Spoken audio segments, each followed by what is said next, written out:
Imagine for a moment that somewhere in the middle of Texas there was a large foreign military base, say Chinese or Russian. Imagine that thousands of armed foreign troops were constantly patrolling American streets in military vehicles. Imagine they were here under the auspices of keeping us safe, or promoting democracy, or protecting their strategic interests. Imagine that they operated outside of U.S. law and that the Constitution did not apply to them. Imagine that every now and then they made mistakes or acted on bad information and accidentally killed or terrorized innocent Americans, including women and children, most of the time with little or no repercussions or consequences.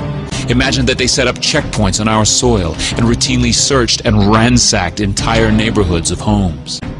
Imagine if Americans were fearful of these foreign troops and overwhelmingly thought America would be better off without their presence. Imagine if some Americans were so angry about them being in Texas that they actually joined together to fight them off in defense of our soil and sovereignty because leadership in government refused or were unable to do so.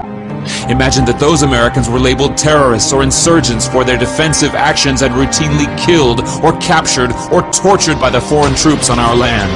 Imagine that the occupiers' attitude was that if they just killed enough Americans, the resistance would stop, but instead, for every American killed, 10 more would take up arms against them, resulting in perpetual bloodshed.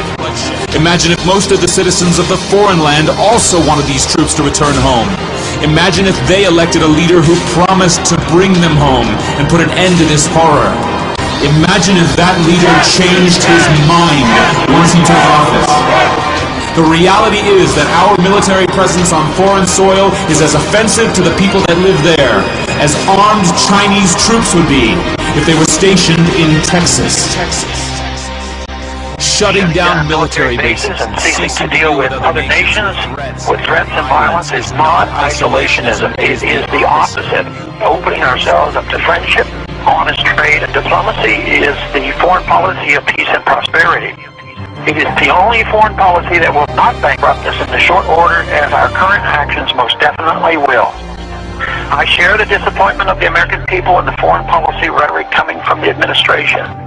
The sad thing is, our foreign policy will change eventually, as Rome's did, when all budgetary and monetary tricks to fund it are exhausted.